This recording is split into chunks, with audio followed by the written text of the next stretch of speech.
Okay, so period tracking apps, they seem like they should give us total clarity. Right. That's the promise. But I think a lot of us end up looking at the app and thinking, wait a sec, this doesn't really match how I'm feeling today. Absolutely. You're definitely not alone if you've felt that way. And look, tracking your cycle at all, that's already a huge positive step. It shows you care, you're curious. It really does. It's about engagement with your own health, which is fantastic. But yeah, most apps, they kind of just scratch the surface. So today, we want to dive deep, really get into some common, maybe mistakes. Or perhaps just habits that aren't serving us as well they could. Exactly. And figure out how to shift to something more, body aware, accurate. Moving from that confusion, Mm. maybe frustration, towards real confidence in understanding what your body's telling you. Yeah, signal by signal. So first off, if you are feeling confused or the app seems inconsistent, maybe even misleading. Especially, yeah, if you're dealing with something like PCOS or endometriosis or chronic pain. Please, please no. It is not your fault. It's not on you. Right. Research really backs this up. A lot of these apps are designed around a very sort of average 28-day cycle. Which just isn't everyone's reality. They focus so much on dates, assuming regularity. And they often miss those crucial signals, the pain, the mood shifts, the digestion stuff that actually really impact your day-to-day life. You deserve better insights than that. Insights that actually reflect your unique experience. That's so true. And it links to how these apps often work, right? Yeah. They're mostly using past cycle links.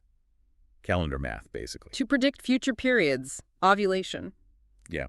And while that can be a starting point, it often just doesn't capture the daily fluctuations, the sheer range of symptoms we can experience. Okay, so let's unpack that. What are these tracking habits that might be leaving people feeling a bit lost? Well, a really big one is probably just tracking the start and end dates of the period itself. Just that. Period starts here, ends here. Done. Exactly. And while that info is useful, of course. It's such a tiny part of the whole story. Think about, the hormonal shifts happening all month long. They connect to everything. Right.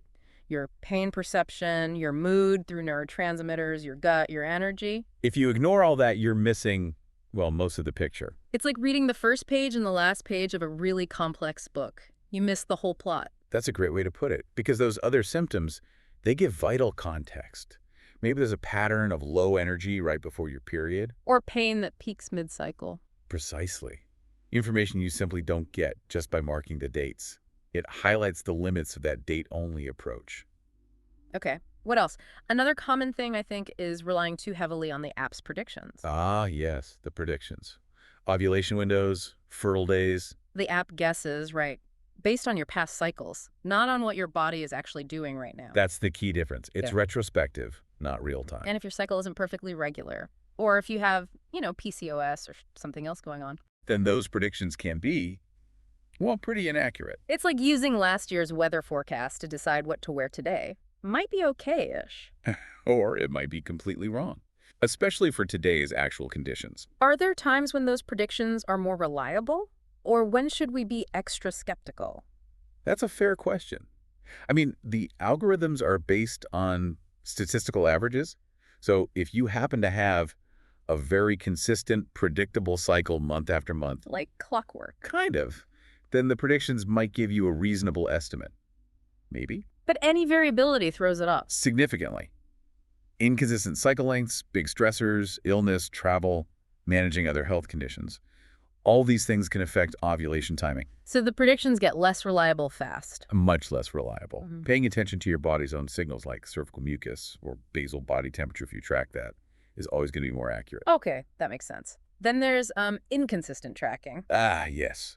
The classic starts up. Totally understandable. You get busy, life happens, you track intensely for like a week. And then you forget for a few days or a week. Right, but that sporadic approach, it makes it so hard to see the real patterns. We can't connect the dots. Was that fatigue related to my cycle? Or just a busy week? Were those cravings hormonal? Or did I just see a tempting ad? Exactly.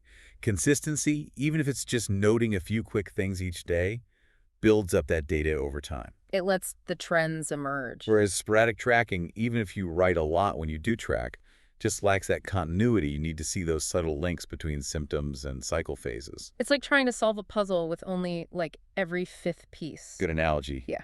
And the last big one, Tracking only for fertility, right, focusing solely on conception. which is obviously super important if that is your goal. But even if it's not, Oh, definitely. Tracking offers so much more. insights into your overall health, right? Managing symptoms better. Absolutely. Even just anticipating days when you might feel more drained or be in more pain and adjusting your plans. Planning ahead a bit. Giving yourself grace. Exactly. Your cycle isn't just about making babies. It's like a monthly health report card reflecting your broader well-being. Like having a Swiss Army knife and only ever using the bottle opener. Huh, yes, perfect. There are so many other useful tools there. Understanding your cycle empowers you to make informed choices. About food, exercise, social stuff. All of it. Recognizing those recurring patterns helps you prepare, adapt, and honestly just improve your quality of life. Fertility goals aside, Okay, so those are some common, let's say, less effective habits. But the good news is, they're totally fixable. yeah. So how do we shift? How do we track with more intention? It doesn't have to be complicated. A really simple formula is Yeah. aim to track at least, say, 3 body signals every day. 3 things. Okay. Even just quick notes. Yep, quick notes are perfect. Yeah. What kind of things? Well, Pain, maybe. Like, where is it? How bad is it on a scale? great example. Pain location and intensity. Also, your mood.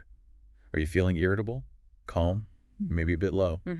What about cravings or appetite changes? Definitely. And bloating or any other, digestive stuff you notice. Okay. And energy levels, like feeling totally wiped versus ready to go. Crucial one. Fatigue versus energy. Just pick maybe 3 of those categories that feel most relevant to you each day. So it's about shifting focus from just the dates. To tuning into these internal cues.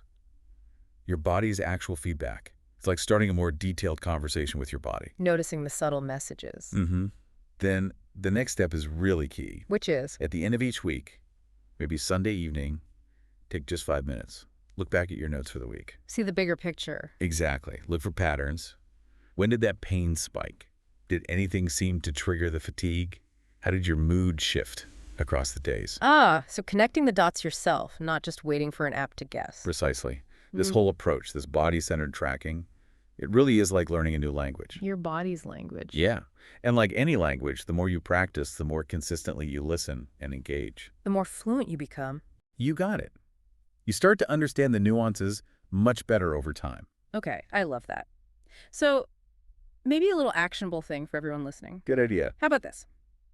Today, right after this, take a moment, open whatever tracker you use, or even just a notebook, and jot down at least 3 body signals you've noticed today, even if it feels minor. Think of it as a little gift to yourself, investing in your own understanding. Yeah, because you really do deserve data that reflects you, your unique experience, not just some generic algorithm's assumptions. That weekly review step really helps cement that. It lets you see those broader trends, the connections between, say, sleep quality and mood the next day, or diet and energy levels, things you might miss just looking day to day. It builds that deeper understanding of your own cyclical patterns. Exactly. Which brings us to tools that can help facilitate this. Right, because just using a basic period logger might make tracking all this tricky. It can. And this is where something like the March Health app comes in really handy. Okay, tell us about that. How is it different? Well, the whole approach behind March Health is recognizing that, symptoms and experiences don't always fit those neat, predictable boxes. They get that it's not always average or typical. Precisely. So the app is designed to let you log a much wider range of information easily. Beyond just period dates. Oh yeah. Pain details, mood nuances, digestive issues, energy levels, sleep quality, stress, lots more. You can really capture what's going on. And it helps you see the patterns in that data. That's the goal. It's built to help you identify your unique symptom patterns across your entire cycle. So the insights it gives you are based on how you're actually feeling. Not just on calendar predictions. It moves beyond the guesswork. That sounds incredibly useful, especially for visualization, seeing it laid out. The visualization helps connect those dots. When you consistently log diverse symptoms, you start seeing correlations you probably wouldn't spot otherwise. It builds that whole picture of well-being throughout the cycle. Exactly. So, yeah, if you're looking for a tool that makes this kind of detailed focus tracking easier, And helps you really understand your story. then the March Health app is definitely worth checking out. It's about making your tracking reflect your whole individual experience. Letting the data tell your true story, not just part of it. Ultimately, yeah, the aim here is empowerment. empowering you to understand your body's unique language. By moving beyond just dates. And really incorporating all your symptoms and experiences, that's how you gain those richer, truly meaningful insights into your health. So, wrapping things up for today, we've seen how tracking your period, it's powerful. Definitely a great starting point. But it becomes so much more powerful, more insightful when you bring in that holistic view of yourself. Remember, you're not just a cycle length on a chart. So much more than that. You're a whole person with rhythms and patterns, emotions, needs, all of it. And making that shift in how you track directly improves your ability to listen to your body. That's the key connection. Buddy tracking leads to better listening. And better listening.